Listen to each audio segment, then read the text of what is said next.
Hey, ladies and gentlemen, this is Carmine Sabia for Explain America, and Pete Hegseth has gotten the big news. Before we get started, please make sure you like, comment, share, and subscribe. Those little things really help us out, and they help our channel continue to grow. And if you're not watching us on YouTube, please check that address in the lower right-hand corner. It's youtube.com/@ExplainAmerica. And when you get there, please hit subscribe absolutely free. It really helps us out. Pete Hegseth has been through the ringer. Allegations from 20 years ago, 10 years ago, things that have been debunked. A story about him being abusive to his ex-wife that his ex-wife denied, and Axios still printed it after she denied it. They have tried to Kavanaugh this man. They've tried to do everything to this man. They've tried to Clarence Thomas this man. And in the end, he stands tall. We could be just hours away from learning if he is confirmed or not, and I predict, of course, he will be. This seems like a slam dunk, and I'll tell you why.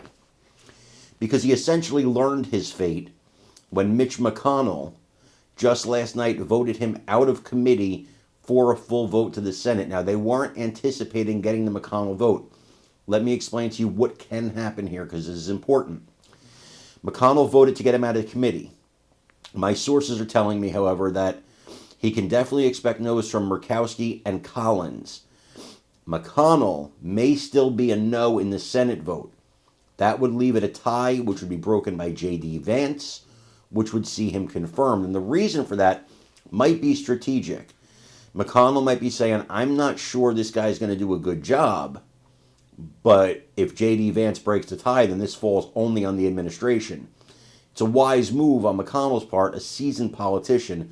But I personally think J.D. Vance is going to, he's obviously going to break that tie. That's easy.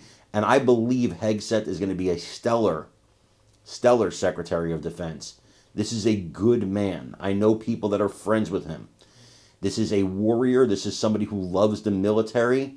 By the time you watch this video, he may already be confirmed. So I want you guys to watch this video about the vote, and then let me know what you think in the comments. Breaking news this afternoon. I'm Martha McCallum, and this is the story breaking right now.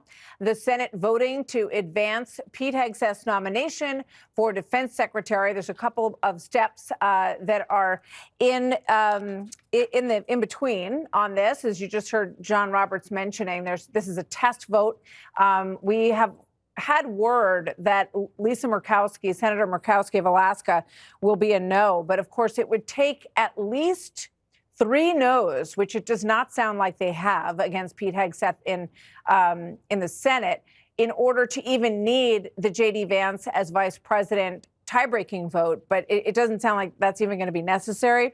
At this point, he has cleared the hurdle that is the main hurdle before this vote for Secretary of Defense. I should also mention that we are waiting for the swearing in of John Ratcliffe. So things are starting to move a little bit faster today as we see some movement on this.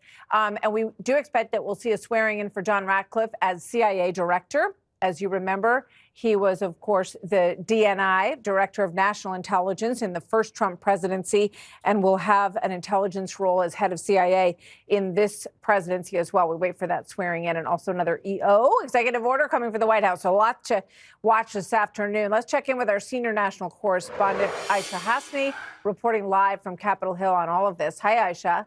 Hey, Martha. Well, this is a big deal for Pete Hegseth, the defense secretary nominee, because this means that he may have the 51 votes that he needs for final confirmation without the help of Vice President J.D. Vance. And that's because Mitch McConnell came forward today and voted yes on cloture. This is overcoming the filibuster to get to that final confirmation.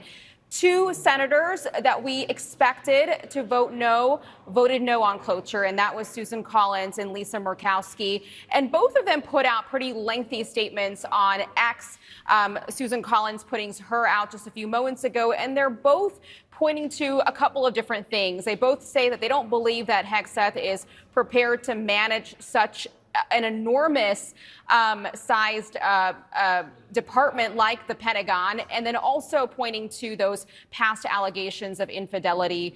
And they just don't feel comfortable saying that he's just not ready for that role. So that's the 2 senators that are out.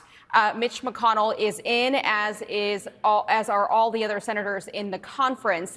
Roger Wicker, the Armed Services Committee chairman, had told me right before this vote, I'd asked him, do you think you still have the 50? That was when Lisa Murkowski came out, that she was a no, and he said yes. So they walked into the room here feeling confident. They had whipped the votes for quite some time, and they knew that they had these votes and they would not need J.D. Vance to come in. What happens next is a lot of waiting. It's a waiting game because Democrats are going to jam the Senate again, invoke that 30-hour debate rule, and we won't see a final confirmation vote on Hegseth until probably late Friday night. Martha? All right.